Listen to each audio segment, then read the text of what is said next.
नमस्कार, मी काउन्सिलर मीनाक्षी जगदाळे. आपल्या जोडीदाराकडनं आपल्या अनेक अपेक्षा असतात. त्या शारीरिक सुखासंदर्भात असतात, त्या रोमॅन्सबद्दल असतात, रोमॅन्टिक लाईफस्टाईलबद्दल असतात. आज आपण याच विषयावर बोलणार आहोत. नवरा बायकोंच्या फॅन्टसी. काही पुरुषांचं असं म्हणणं आहे की आम्हाला आवडतंय की बायकोनी खूप छान राहावं, खूप छान दिसावं. अगदी आमची वाईफ हाऊसवाईफ आहे, घरात राहणारी आहे, पण ती प्रचंड गबाळी राहते. आम्हाला असं वाटत असतं आम्ही घरी गेल्या गेल्या आमच्या बायकोने आमचं एकदम हसून छान कपड्यांमध्ये स्वागत करावं.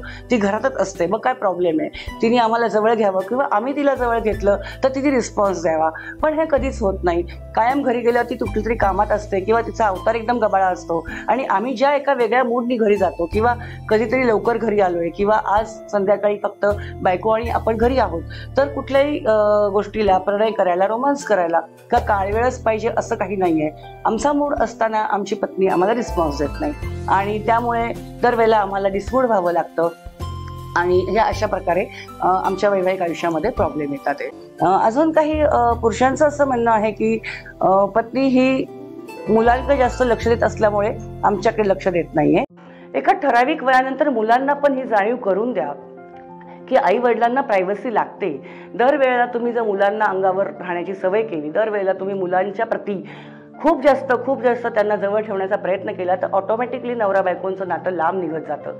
त्यामुळे एक वेळापत्रक ठरवा. ओके, मुलांना द्यायचा टाईम कोणता, घरातल्या कामांचा टाईम कोणता, घरातल्या ज्येष्ठांना द्यायचा टाईम कोणता आहे, बाहेर फिरायला जायचा टाईम कोणता आणि कोणता टाईम हा सेपरेट फक्त पती आणि पत्नीचा आहे.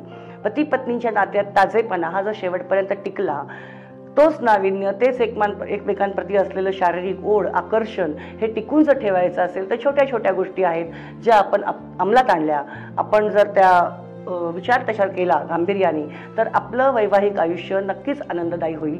आपलं डळमळीत झालेलं शारीरिक संबंधाच्या बद्दलचं जे काही आजमितीला परिस्थिती असेल ती सुधारण्यासाठी नक्कीच मदत होईल असं मला वाटतं.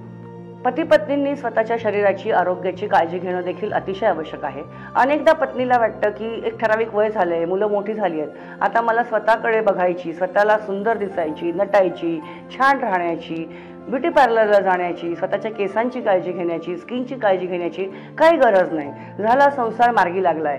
पण कुठलाही पुरुष जो असतो तो स्वतःच्या बायकोला कायम एक अट्रॅक्टिव्ह, एक तरुण असावी, तरुण दिसावी, सेक्सी दिसावी, छान दिसावी, सुंदर दिसावी या हिशोबाने बघत असतो. आणि जर तुम्हाला पतीला ह्या सगळ्या गोष्टी, या फिलिंग्स द्यायच्या असतील तर स्वतःपासून तुम्हाला सुरुवात करणं खूप महत्त्वाचं आहे.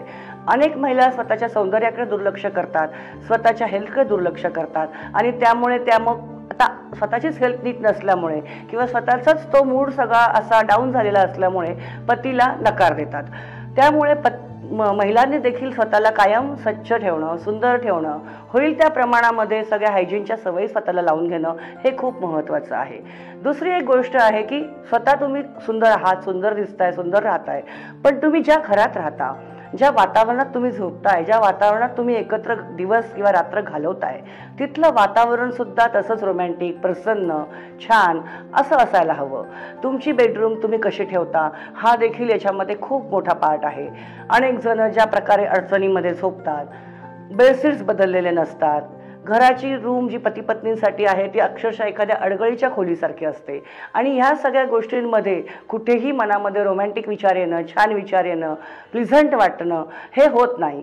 त्यामुळे कसं आहे की आपण ज्या ठिकाणी पती पत्नी एकत्र येणार आहात ती जागा छोटी का असेना, पण ती जागा कशी ठेवावी, तुम्ही तिथे म्युझिक अप्लाय करू शकता, छान म्युझिक, संगीत तुम्ही ऐकू शकता, रूम फ्रेशनर्सचा वापर करू शकता, परफ्युम्सचा वापर करू शकता, तुम्ही त्या ठिकाणी क्लीननेस ठेवू शकता, जेणेकरून त्यावेळेला तुम्हाला कुठेही दुसऱ्या कुठल्या गोष्टीमुळे, बाहेरच्या बाह्य गोष्टीमुळे इरिटेट व्हायला होणार नाही, नकोसं वाटणार नाही किंवा तुम्हाला डिस्टर्बन्स होणार नाही.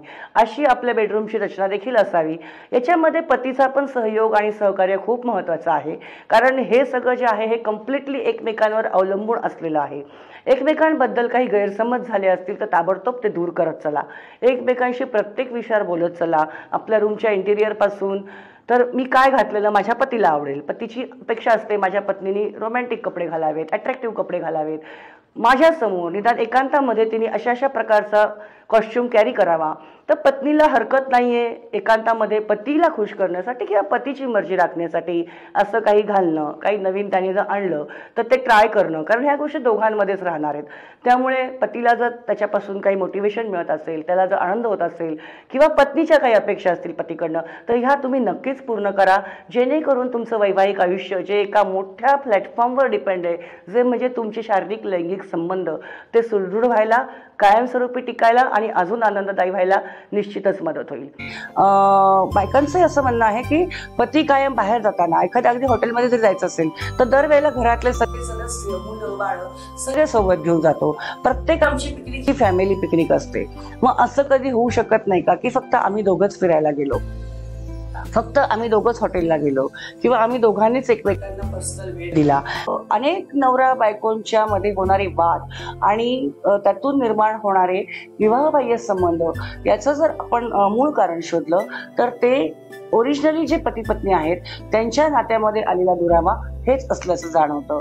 कारण जेव्हा घरात माणसाची भूक भागत नाहीये किंवा घरात जेव्हा माणसाची गरज भागत नाहीये, मग ती महिला असो की पुरुष असो, तेव्हा ती गरज भागवण्यासाठी माणूस बाहेरचा रस्ता शोधतोय आणि त्यातून मग पुढे सगळी जी वाटचाल होते ती चुकीची होते आहे. त्यामुळे पती आणि पत्नीच एकमेकांसाठी किती जास्तीत जास्त अनुरूप असू शकतील, एकमेकांसाठी मॅक्झिमम बेस्ट ते काय देऊ शकतील याच्यावर त्यांनी विचार करावा, समजून घ्यायचा, जाणून घ्यायचा प्रयत्न करावा, मोकळेपणाने बोलावं आणि त्यात तसं केलं आणि तसं जर वागलं आणि घरातल्या घरातच जर माणसाच्या सर्व इच्छा, सर्व गरजा, सर्व प्रकारचं सुख समाधान त्याला जर मिळालं आपल्या जोडीदाराकडनं, तर त्याला बाहेर बघायची, बाहेर पडायची किंवा अशा कुठल्याही गोष्टी करायची गरजच पडणार नाही आणि त्याच्यामुळे जुळणारे संसार वाचतील, त्याच्यामुळे कौटुंबिक कलहांचं प्रमाण कमी होईल, त्याच्यामुळे विवाहबाह्य संबंधांचं प्रमाण सुद्धा कमी होईल. तर आपल्याला हा व्हिडिओ कसा वाटला याबद्दल आपण कमेंट बॉक्समध्ये नक्की कमेंट करा. आमच्या व्हिडिओला लाईक करा आणि सप्रेम मराठी चॅनलला जरूर सबस्क्राईब करा. धन्यवाद.